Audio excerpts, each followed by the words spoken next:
Y si te dijera que hace más de 100 años, cientos de personas en Estados Unidos aseguraban ver enormes aeronaves flotando en el cielo, iluminadas y moviéndose en silencio, no había tecnología conocida que pudiera explicarlo. Algunos hablaban de experimentos secretos, otros de visitantes de otro mundo. Eran los dirigibles misteriosos, un fenómeno que dejó a todos preguntándose qué estaba pasando en los cielos de aquella época.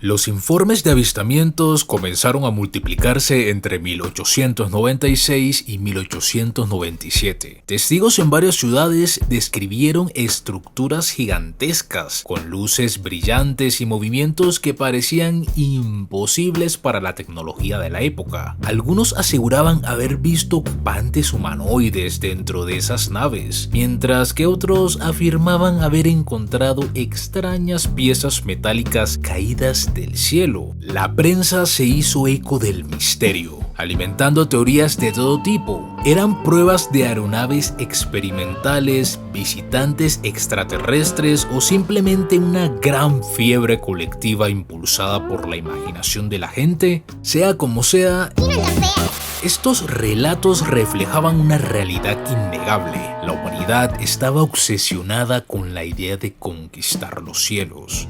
Y de hecho, los dirigibles no eran algo nuevo.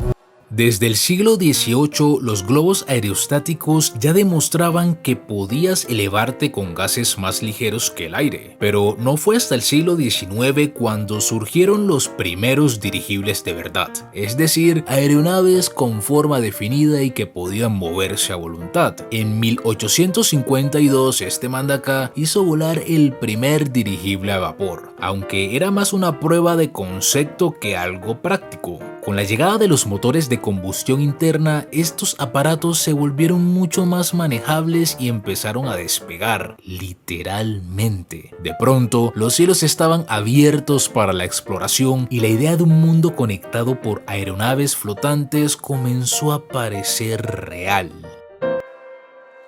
Durante un tiempo, los dirigibles parecían el futuro del transporte. No necesitaban pistas de aterrizaje, podían recorrer enormes distancias y hasta se convirtieron en un símbolo de lujo. Algunos modelos eran verdaderos palacios flotantes, con camarotes privados, comedores elegantes y hasta salones de baile. Imagina viajar por el mundo en una aeronave que te permitiera disfrutar del paisaje con total tranquilidad, sin el ruido y la prisa de los aviones modernos. Pero todo cambió cuando la Nación del Fuego atacó. Cuando estalló la Primera Guerra Mundial y los militares vieron su potencial para espiar y bombardear. Los alemanes apostaron por los zeppelines y los usaron para atacar ciudades como Londres. Al principio eran casi indetectables, volaban alto y sembraban el pánico desde el cielo, pero no tardaron en encontrarles la vuelta. Los cazas y las baterías antiaéreas hicieron que estos gigantes fueran demasiado vulnerables. Su tiempo en la guerra se acabó rápido y los aviones tomaron su lugar como la tecnología dominante en el combate aéreo. Aunque dejaron de ser efectivos en la guerra, los dirigibles no desaparecieron de inmediato. En los años 20 y 30 todavía seguían en el aire, con modelos legendarios como el Graf Zeppelin, no este, sino este, y el Hindenburg, que cruzaban el Atlántico con pasajeros que buscaban una experiencia de otro nivel. Imagina surcar el cielo sobre el océano, flotando en una nave elegante y silenciosa, con ventanales que te permitieran ver la curvatura de la Tierra mientras disfrutas de una cena de lujo. It's burst into flame. Get it started. It's rising terrible. Well, this is one of the worst catastrophes in the world.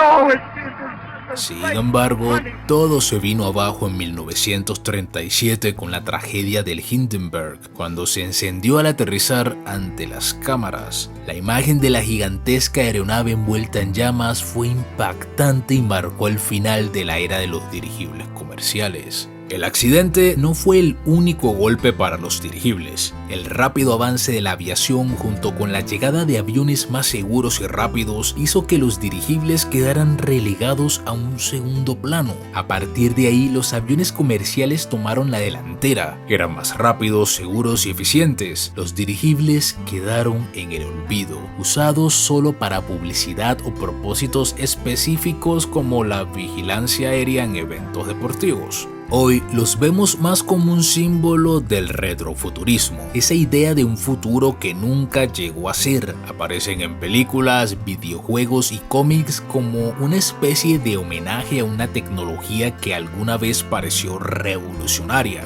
Desde los mundos steampunk hasta las visiones de un pasado alternativo, los dirigibles siguen capturando la imaginación de muchos. Su imagen estética con esos diseños majestuosos y su aire de elegancia los hace perfectos para historias de mundos paralelos donde nunca fueron reemplazados por los aviones. Y quién sabe, tal vez algún día regresen de una manera que no esperamos. Después de todo, en una era donde la eficiencia y la sostenibilidad son claves, los dirigibles podrían resurgir como una alternativa ecológica, entre comillas, para ciertos tipos de transporte. No sería la primera vez que una tecnología aparentemente obsoleta encuentra una nueva vida en el futuro. Después de todo, el cielo sigue siendo un territorio lleno de posibilidades.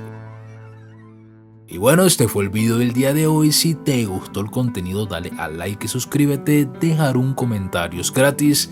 Hasta la próxima entrega, bye.